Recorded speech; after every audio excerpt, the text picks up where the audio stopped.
Hi, everyone. So I'd like to talk about the next person. You can flip to her. All right. Melanie Hildebrandt.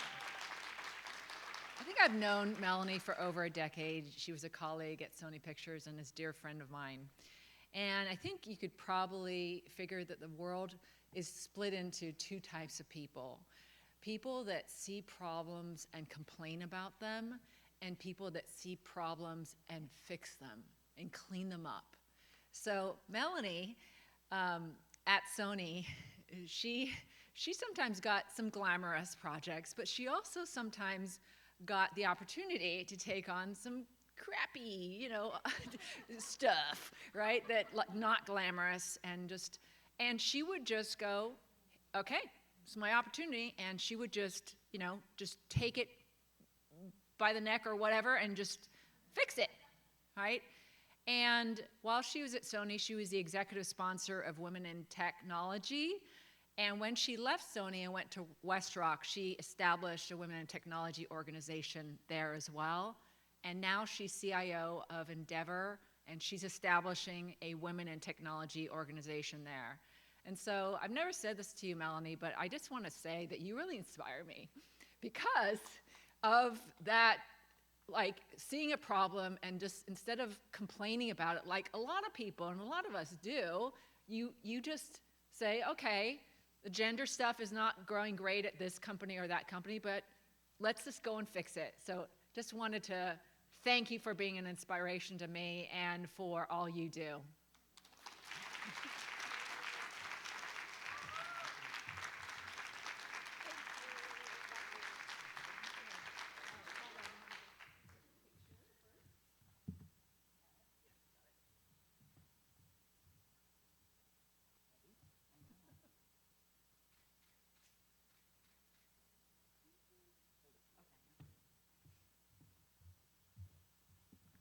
All right, well, so good to be here. I really want to thank the WiTH Foundation for this recognition and award.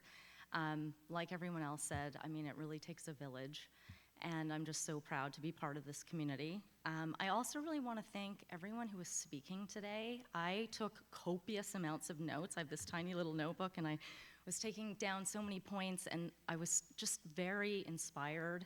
I had goosebumps. There's no question I won't sleep tonight.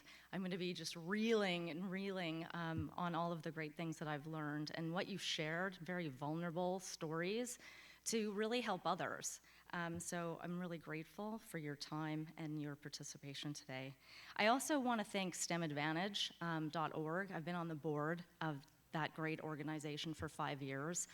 The founders are here, Leanne and Cindy, and we support college students, women and underprivileged students in the Cal State schools. We provide tuition, we mentor them, and we also work our networks to try to find them internships.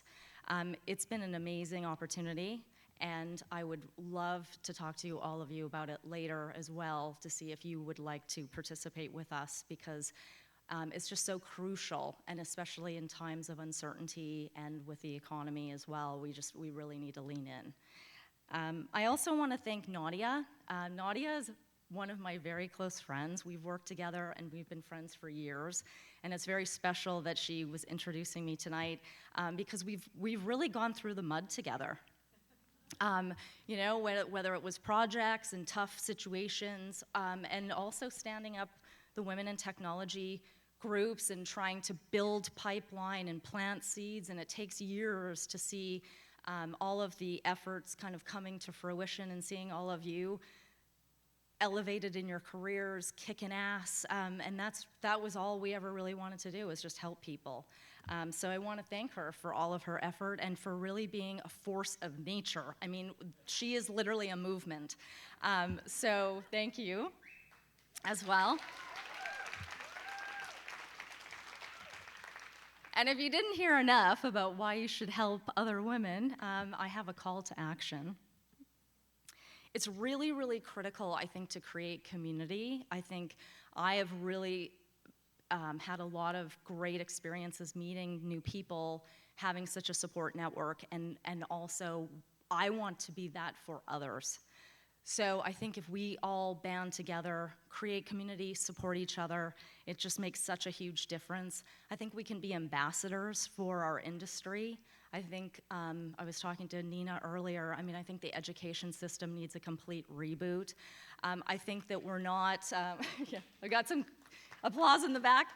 I think that we're not promoting STEM careers, especially to women, in the right ways. I don't think we're explaining all of the different career paths that can take. I remember when I was in IT and people would say to me back in the early 2000s, you know, can you come fix my printer? I mean, no, I can't, I don't know how to fix a printer. That is not the role that I have in technology. And so I think people just don't have enough understanding, and I don't think we're great at our sales and marketing of the great jobs that we have. So being an ambassador is so critical. Being an intentional leader, really helping hire women, help them with advancement, being that ally. Someone mentioned earlier today, decisions about you are made in rooms you're not in. So who's speaking for you in those rooms? And if you're in those rooms, are you speaking for others? When names are coming up, and we make these decisions all the time, big projects, promotions, often those are done in a very quick time frame, right? A few names come up, you think, who should we give this role to? Mostly it's men's names come up, and then the decision is made. So it's absolutely critical that in those rooms we are advocating for other women and helping with that advancement. So last but not least, I would just say, all we need to do is really try.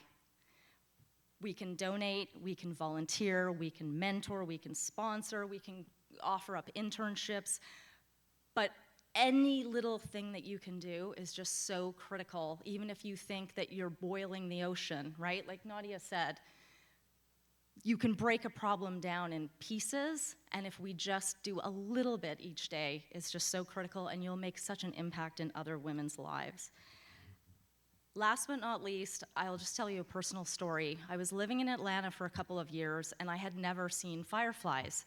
And I was walking in my neighborhood at night, and there was these little fireflies by themselves, and they're so tiny, and the light is so dim that I was actually walking into them. And I was saying to my husband, oh my gosh, I need to be really careful, because I'm not even noticing them. But then, as we turned the corner, there was a cluster of them, and they were so beautiful and brightly shining that it was impossible not to notice them. If we all cluster together and put our lights together, we can bring the light to the darkness. Thank you.